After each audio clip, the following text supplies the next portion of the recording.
নরসিংদীতে টানা ৭ দিন ধরে তীব্র গ্যাস সংকটে বন্ধ রয়েছে প্রায় ৩ শতাধিক কারখানা। উৎপাদন না থাকায় কর্মহীন হয়ে পড়েছেন হাজারো শ্রমিক।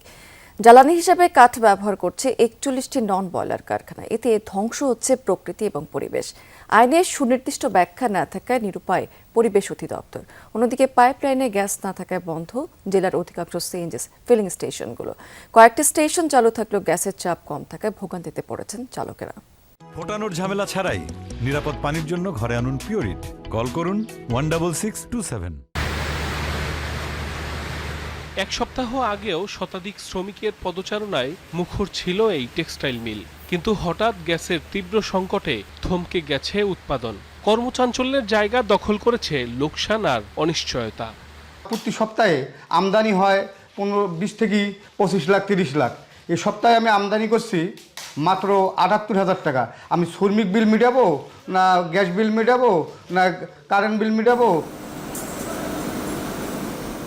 নরসিংদীতে দেশের মোট চাহিদার ৭০% কাপড় উৎপাদন হলেও গেল কয়েকদিনের গ্যাস সংকটে বন্ধ রয়েছে ৩ শতাধিক কারখানা। এছাড়া ৪১টি নন বয়লার কারখানা কার্যক্রম চলমান রাখলেও প্রতিদিন এক একটিতেই ব্যবহার হচ্ছে অন্তত ৮ টন কাঠ। হঠাৎ সংকট তৈরি হওয়ায় শ্রমিকরা যেমন ভোগান্তিতে পড়েছে, তেমনি ধ্বংস হচ্ছে পরিবেশ। মাঝে মাঝে ঘন্টানে আসে, আসলে তো মনে চালু করতে করতে আবার জায়গা। আমরা যে সাইজিয়ে কাজ করে দিই, কাজ করার পরে তাতে গ্যাস চলে। এই কাজটা না করে দিলে তাতেও চলতে না। কোম্পানি না বাঁচলে কি আঙ্গরে রাখবে? কোম্পানি বাঁচলে না আমরা বাঁচব। বয়লার অধিদপ্তর শুধুমাত্র তাদের সেফটির বিষয়টা দেখে, তারা জ্বালানির বিষয়টা দেখে না। আমরা সাধারণত পরিবেশগত ছাড়পত্র জানেন আপনি দেওয়ার সময় আমরা বিভিন্ন দপ্তরের ছাড়পত্রগুলো আছে কিনা সেই কমপ্লায়েন্সটা দেখেই আমরা কিন্তু ছাড়পত্রটা দিয়ে থাকি বা নবায়ন করে থাকি। বয়লারে গাছ ব্যবহারের বিষয়টা দেখছি মারাত্মক আকার ধারণ করেছে। এ বিষয়ে আমি আমার সদর দপ্তরে কথা বলেছি। এদিকে পাইপলাইনে গ্যাস না থাকায় বন্ধ রয়েছে জেলার অধিকাংশ ফিলিং স্টেশন। কিছু কিছু স্টেশন চালু থাকলেও গ্যাসের চাপ কম, ফলে রিফুয়েলিংয়ে লাগছে দীর্ঘ সময়।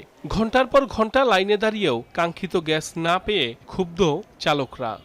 আমাকে তো চলাফেরা কষ্ট হইতাছে, এমনি করে গ্যাসের সংকট হইলে তো সব দিক দিয়েই বেজাল। আমাদের অবস্থা একবারে করুণ অবস্থা। আর যদি গ্যাস আর বিদ্যুৎ যদি না থাকে তাহলে কোম্পানি আমাদেরকে বাদ দেওয়ার জন্য চিন্তা ভাবনা করছে। ব্যবসার বয়সে আমি কিন্তু এই অবস্থা আমি কোনো সময় পাই নাই। এরা বলতে এলএনজি যে টার্মিনাল আছে, টার্মিনালে যে দুর্ঘটনা করছে আমরা যেটা জানি, ওইটার জন্য এই সমস্যা করছে। 70% কাপড় যোগান আমরা বাবুরহাট থেকে দেই। এখন আমাদের লক্ষ লক্ষ শ্রমিক এই কাজে ব্যস্ত। এই লক্ষ লক্ষ শ্রমিক বাইরে তো সব অকেজু হয়ে যাচ্ছে। তিতাস কর্তৃপক্ষ বলছে কয়েকদিন ধরে চাহিদার তুলনায় গ্যাস সরবরাহ কম। এর মধ্যে ঘোড়াশাল পলাশ ইউরিয়া সার কারখানায় অগ্রাধিকার ভিত্তিতে গ্যাস সরবরাহ করা হচ্ছে। ফলে সিএনজি স্টেশন, কলকারখানা ও বাসাবাড়িতে গ্যাসের সংকট তৈরি হয়েছে।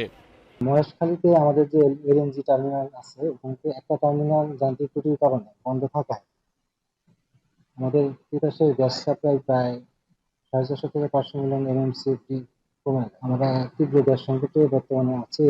নরসিংদীতে গ্যাসের দৈনিক 50 পিএসআই চাহিদার বিপরীতে 7 দিন ধরে সরবরাহ হচ্ছে 20 পিএসআই।